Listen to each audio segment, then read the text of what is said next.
ये तो बहुत अच्छी बात है। अभय दुबे भारतीय जनता पार्टी के बार गलती हुई 2016 में, उन्होंने बोला हाँ गलती हुई।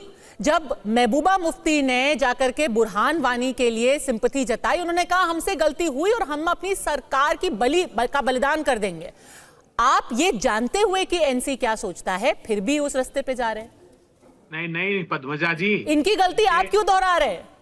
अरे इनके नेता निर्मल सिंह बुरहान वानी के घर मुआवजा देने गए थे, क्या बात करती हैं आप?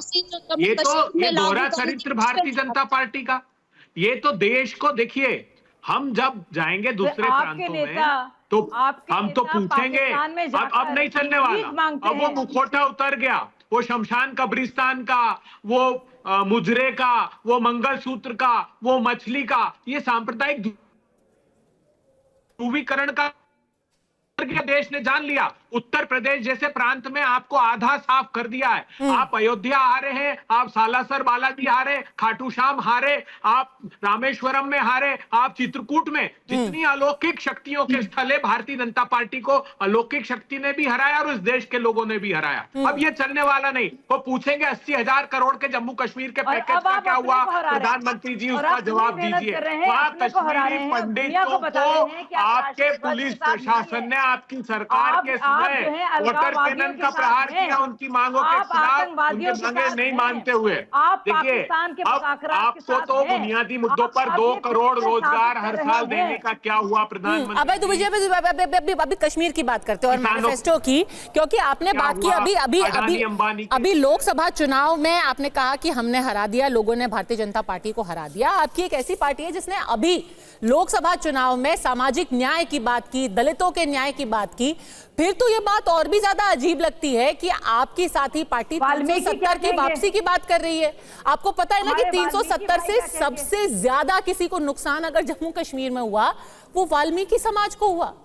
उनको सफाई कर्मचारी के अलावा कोई भी नौकरी करने की इजाजत नहीं थी। क्या आपको पता है कि SC/ST अट्रॉसिटीज एक्ट है वो बहाल ही नहीं हुआ था जम्मू कश्मीर में? यानी कि अगर किसी वाल्मीकि, किसी दलित के खिलाफ कोई अत्याचार हो, वो SC/ST एक्ट के अंदर कोई केस ही नहीं करा सकते थे।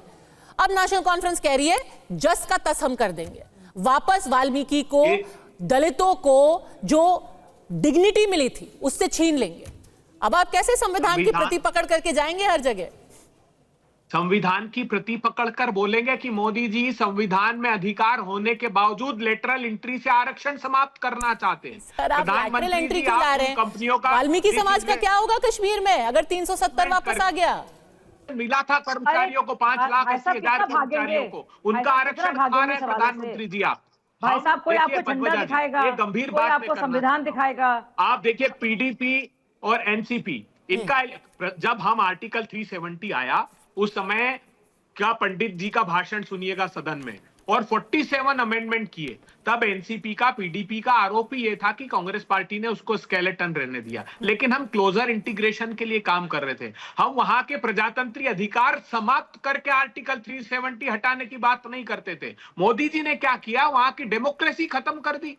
आप लद्दाख रीजन चले जाइए, जम्मू चले जाइए, कश्मीर चले जाइए, क्या कह रहे हैं वो लोग? सर, आप लद्दाख मत जाइए, आप अभी वाल्मीकियों की बात कीजिए। वाल्मीकियों के खिलाफ क्या क्या होता था कि एक बार जाइए ना। SC/ST 1989 एक्ट कश्मीर में नहीं लागू होता था। जो वहां के रेसिडेंट्स थे, जो दलित समाज के थे, उनको एक सर्टिफिकेट ऑफ रेसिडेंस देना पड़ता था। वो सरकारी नौकरी के लिए अप्लाई नहीं कर सकते थे। यानी कि यशवंत जी, कम से कम इस मुद्दे पर भी, और ये सिर्फ कोई देशभक्ति की बात नहीं है, पाकिस्तान की बात नहीं है। 47 में जो सिख शरणार्थी जम्मू कश्मीर में आए वो पिछले 75 साल से स्टेट सब्जेक्ट नहीं थे। सिख शरणार्थी केवल माइनॉरिटीज में, क्या मुसलमान ही आते हैं? माइनॉरिटीज और भी है इस मुल्क में।